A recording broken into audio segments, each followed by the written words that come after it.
오늘 우리는 바벨탑 이야기를 함께 나누고자 합니다. 너무나 유명한 이야기라서 다들 대충은 아시리라 생각합니다. 여러분들은 바벨탑 이야기하면 무엇이 가장 먼저 생각나십니까? 높은 탑을 쌓았던 게 생각나시고 언어가 혼잡했던 것이 또 생각이 나실지도 모르겠습니다. 이 바벨탑만 아니었으면 내가 그토록 영어 때문에 힘들지 않았을 텐데 이런 생각 하시는 분이 있을런지 모르겠습니다. 오늘 우리가 함께 읽은 이 바벨탑 이야기는 창세기 11장 1절부터 9절에 기록되어 있습니다. 그리고 신기하게도 이 바벨탑 이야기의 앞부분인 창세기 10장은 족보 이야기가 나와 있고요. 그다음 이 바벨탑 이야기 뒤인 창세기 11장 10절부터는 또 족보 이야기가 나와 있습니다. 그러니까 신기하게도 이 바벨탑의 이야기는 족보 이야기와 족보 이야기 사이에 끼어 있는 이야기입니다. 그렇게 족보 사이에 끼어 있는 이야기임에도 불구하고 신기하게도 이 바벨탑의 이야기는 누가 주도했는지도 성경이 알려주지 않고 언제 일어났는지도 알려주지 않습니다.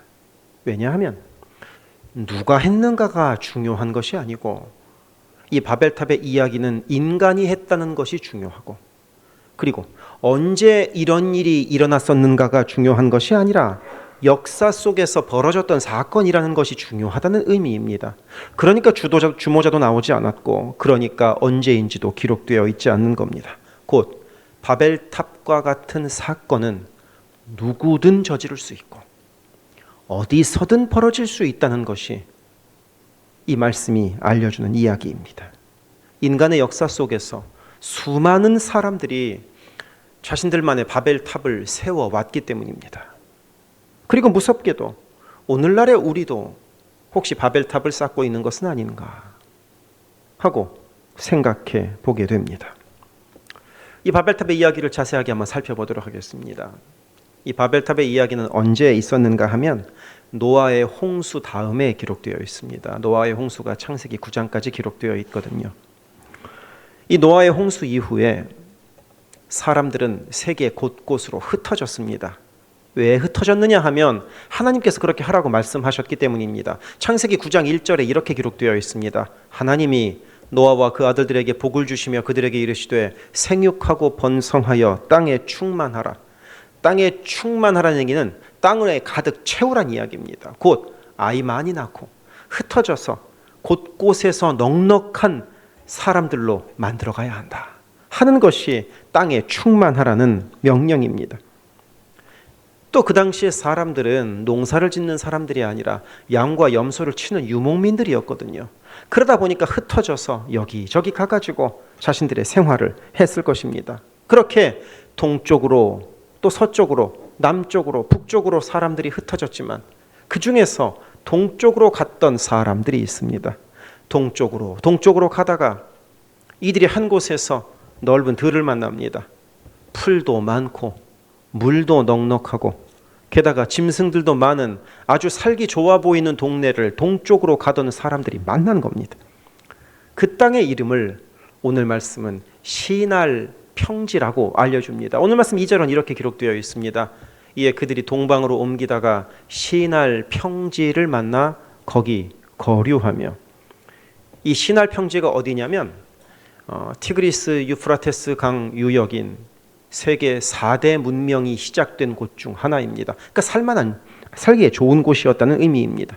먹을 것도 많고 물도 많고 게다가 땅도 넓어서 떠돌아다니는 유목민의 신세보다는 이 신할 평지 정도 되면 우리가 정착해서 먹고 살기에 괜찮겠구나 하는 생각이 들어서 이 신할 평지에 사람들이 정착하기 시작한 것입니다. 그리고 이 신할 평지에 사람들이 정착하여 놀라운 발명을 하나 해냅니다. 바로 벽돌입니다. 3절 말씀은 이렇게 기록되어 있습니다. 서로 말하되 자 벽돌을 만들어 견고히 굽자 하고 이에 벽돌로 돌을 대신하며 역청으로 진흙을 대신하고. 이전까지 사람들은 벽돌이란 게 없었습니다. 벽돌 대신 돌을 썼었죠.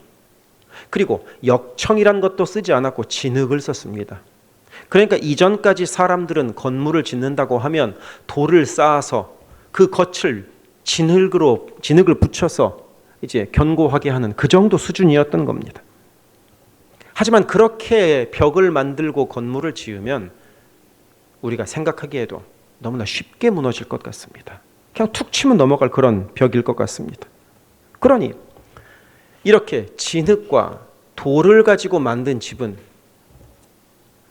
집이라기보다는 그저 비와 바람만 피하는 움막 정도 수준이 아니었을까 하는 생각이 듭니다. 그런데 이 신할 평지에 도착해서 벽돌 만드는 방법을 고안한 겁니다. 진흙을 잘 다져서 네모나게 만들고 그것을 불에다가 굽습니다. 그러면 돌보다도 훨씬 더 단단하고 견고한 벽돌을 만들 수 있는 겁니다. 게다가 이 벽돌은 모양이 네모 반듯하기 때문에 차곡차곡 쌓아 올릴 수 있습니다. 그야말로 건축 방법의 새로운 변혁이 바로 이 신할 평지에서 일어난 것입니다. 그리고 그들은 이 벽돌과 벽돌을 쌓으면서 벽돌과 벽돌 사이를 메꾸는데 진흙을 사용한 것이 아니라 역청을 사용했습니다. 이 역청이 무엇이냐면 천연 아스팔트입니다. 요즘도 고속도로에 까는 그 아스팔트 있지 않습니까? 이 원래 천연 아스팔트는 석유의 부산물로 나오게 되는데 이 신할 평지는 지금의 중동, 곧 석유가 많이 나오는 곳이니 곳곳의 구덩이에 이 천연 아스팔트가 고여 있었던 것이죠. 그것을 갖다가 벽돌을 쌓고 그것을 갖다가 이제 벽돌 사이를 메꾸었던 겁니다. 그래서 이 아스팔트로 벽돌을 쌓은 다음에 아스팔트로 메웠더니 단단할 뿐 아니라 심지어는 방수 효과까지 있는 겁니다. 아스팔트가 방수가 되니까요. 그러니 이전에는 누가 툭 쳐도 넘어갈 만한 그런 건물밖에 만들지 못했었는데 이제는 코끼리가 와도 무너지지 않을 것 같은 그런 아주 견고한 건물을 바로 이 신할 평지에서 벽돌을 고안한 것부터 시작하여 지을 수 있게 되었습니다. 그러니 이 참으로 신할 평지는 축복의 땅과도 같아 보였던 겁니다.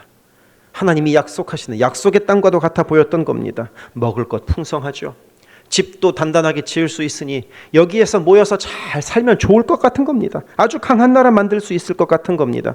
그래서 이 신할 평지에 모여있는 사람들이 열심히 벽돌 굽고 열심히 역청을 긁어 모아서 아름다운 도시들을 만들기 시작했습니다.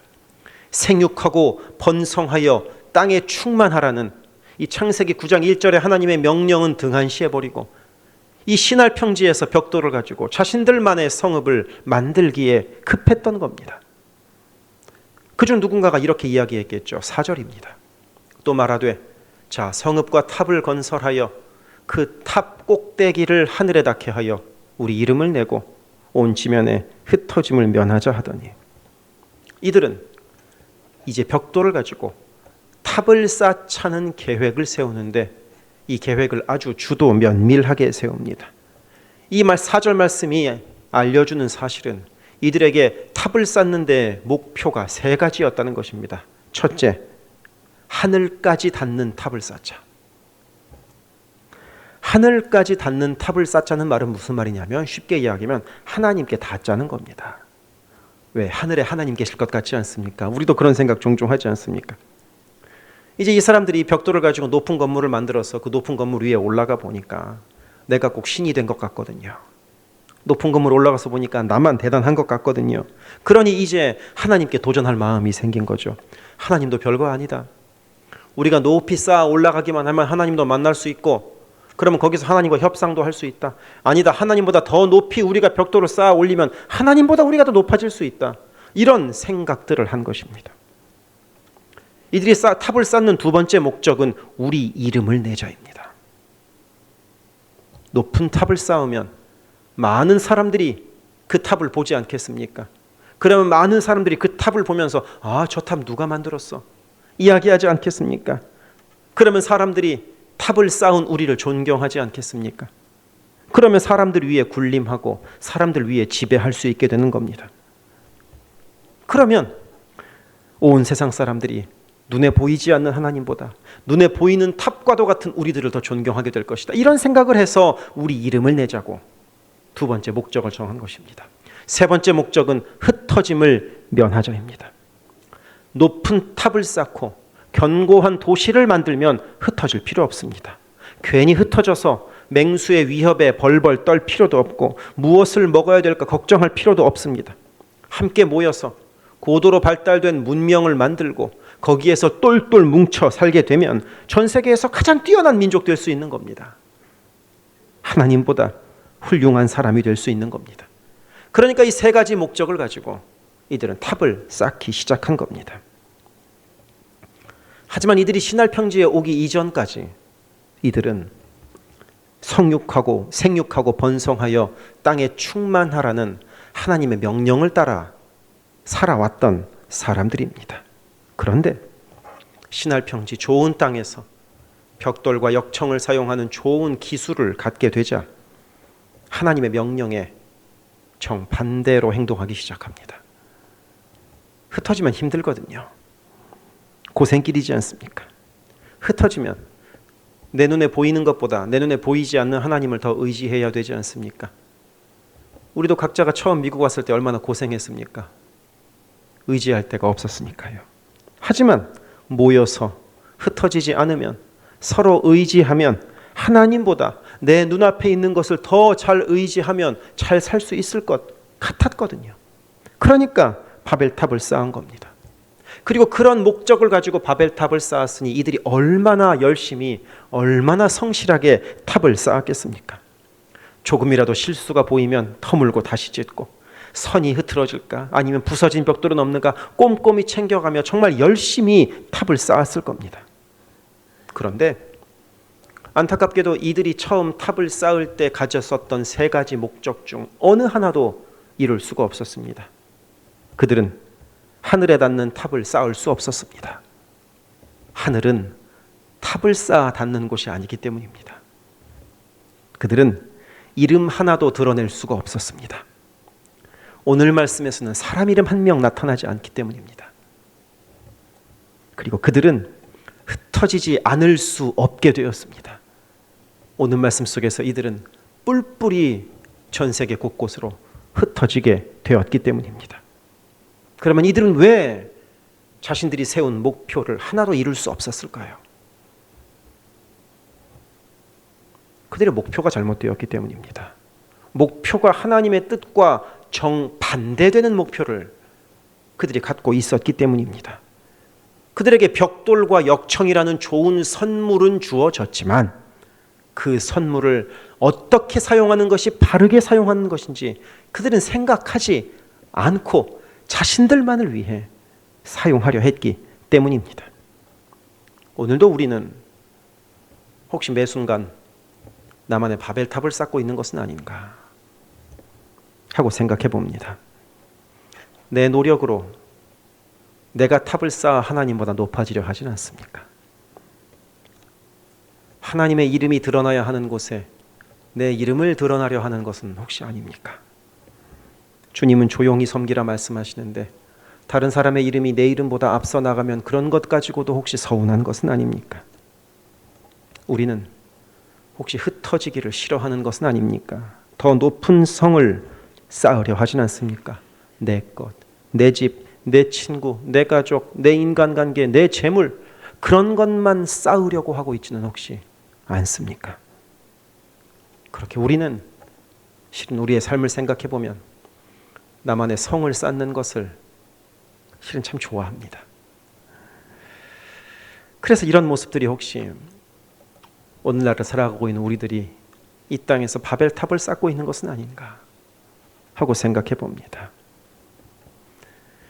오늘 말씀 속의 상황을 생각해 봅시다.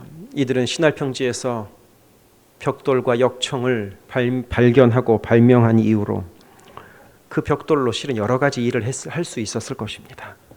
흩어져서 여러 사람들에게 집을 지어줬을 수도 있고 하나님의 명령대로 흩어져야 된다라는 마음으로 흩어져서 어려운 사람들을 집을 지어줄 수도 있었을 겁니다. 하지만 그들은 벽돌로 바벨탑을 쌓았습니다.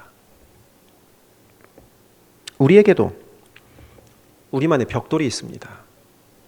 물론 여러분들 가방 안에 벽돌 하나씩 넣고 다니신다 이런 의미가 아니라 하나님이 각자에게 주신 벽돌이 있다는 겁니다. 이것을 어려운 말로 은사라 할 수 있습니다. 하나님이 선물로 주신 것입니다. 어떤 이들은 자신이 받은 그 벽돌로 재물을 모을 수도 있고 대단한 명성을 얻을 수도 있고 많은 사람들을 얻을 수도 있습니다. 그와는 반대로 어떤 이들은 그 벽돌로 섬기고 나누고 내 이름이 아니라 하나님의 이름을 드러낼 수도 있습니다. 그렇다면 우리가 하나님으로부터 받은 벽돌로 무엇을 하겠습니까? 무엇을 해야 하겠습니까? 부디 바라기는 우리가 받은 벽돌로 우리가 바벨탑을 쌓지는 않기를 바랍니다. 오늘 말씀에서 이 인간들이 쌓은 바벨탑을 하나님이 보시고 하나님이 이 땅으로 내려오십니다. 오늘 말씀 5절은 이렇게 기록되어 있습니다. 여호와께서 사람들이 건설하는 그 성읍과 탑을 보려고 내려오셨더라. 하나님은 인간이 쌓는 바벨탑을 보시고 그 바벨탑 안에서 인간들이 생각하고 있는 마음가짐이 무엇인지를 아시고 그 인간들의 마음속에 있는 분노와 인간들의 마음속에 있는 욕심과 교만을 보셨습니다.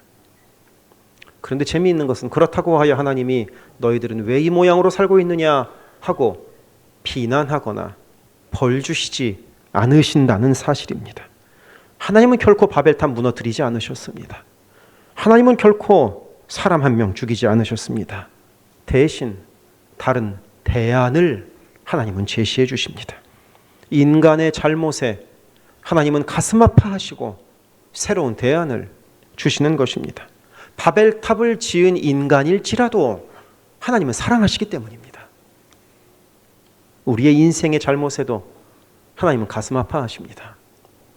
하나님을 오해하지 마십시오. 하나님은 우리가 실수할 때마다 종아리 때리시는 분이 아닙니다. 하나님은 우리가 잘못할 때마다 매번 야 이놈아 이렇게 하시는 분이 아닙니다. 그 대신 같이 가슴 아파해 주시고 그리고 새로운 대안을 제시해 주십니다. 하나님 우리를 사랑하시기 때문입니다. 그러면 그렇게 하나님이 바벨탑을 지은 인간에게 마련해 주신 대안은 무엇인가? 오늘 말씀 6절과 7절에 이렇게 기록되어 있습니다. 여호와께서 이르시되 이 무리가 한 족속이요 언어도 하나이므로 이같이 시작하였으니 이후로는 그 하고자 하는 일을 막을 수 없으리로다. 자, 우리가 내려가서 거기서 그들의 언어를 혼잡하게 하여 그들이 서로 알아듣지 못하게 하자 하시고, 하나님이 만들어 놓으신 대안은 언어를 혼란스럽게 하는 것입니다.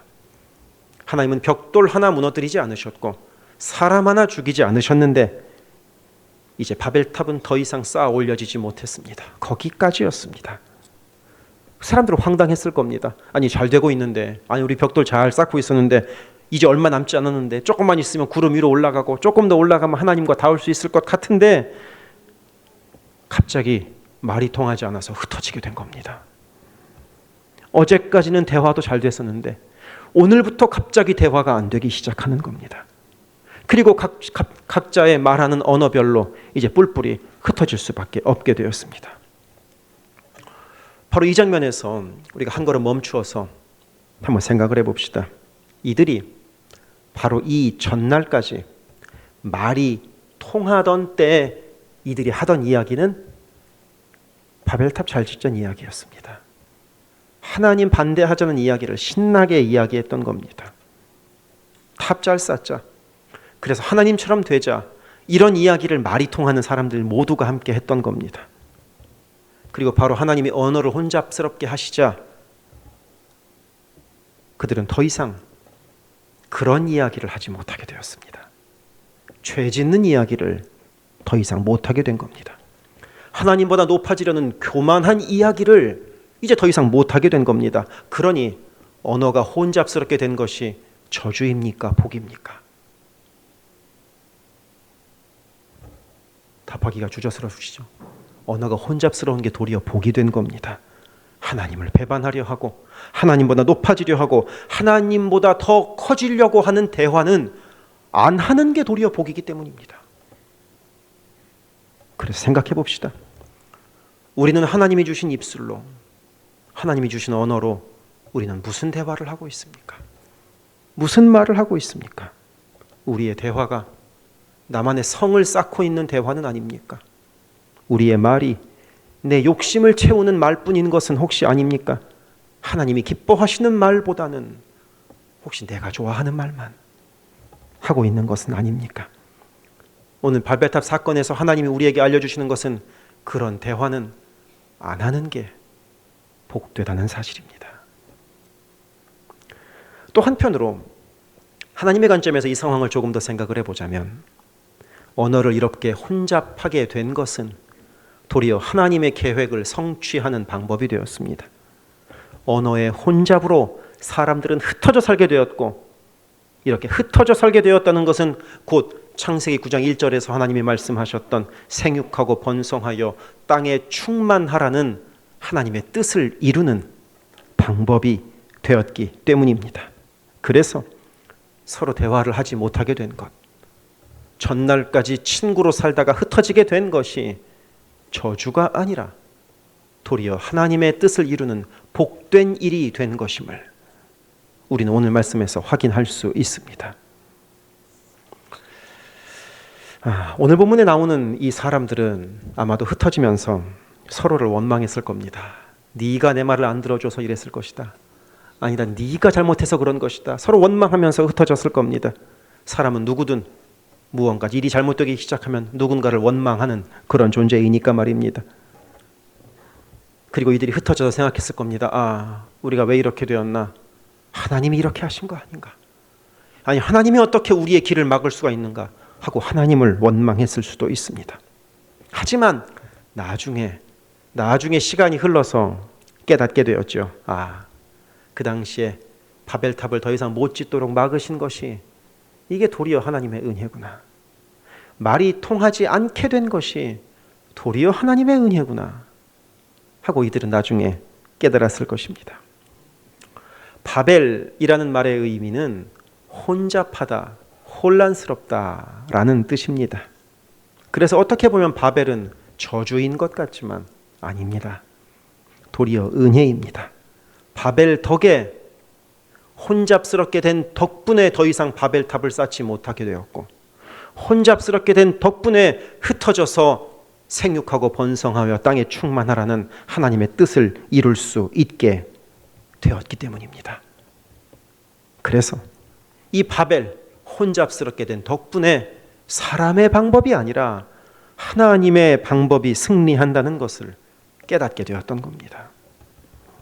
그리고 아주 오랜 시간이 지난 후에 바벨에서 혼잡게 되었던 인간의 언어들이 하나로 모이는 사건이 벌어집니다. 그것이 바로 사도행전 2장에 나오는 오순절 성령 강림의 사건입니다.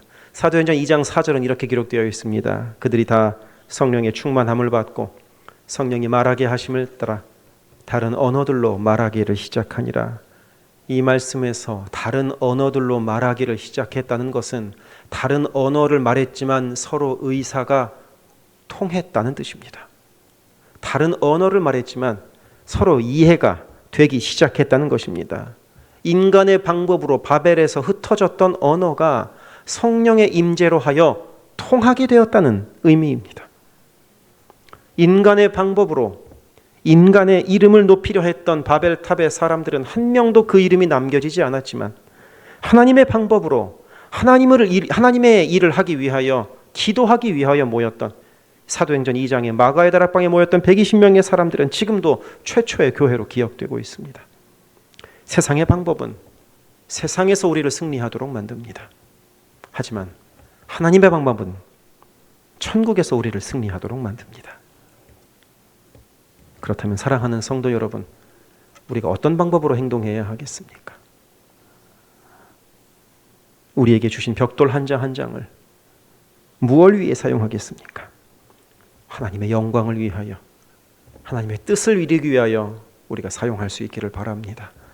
그럴 때 하나님께서 우리를 기억하시고 우리가 우리를 높이는 것이 아니라 하나님이 우리를 높여주시는 그 영광을 누리게 되리라 믿습니다. 기도하겠습니다.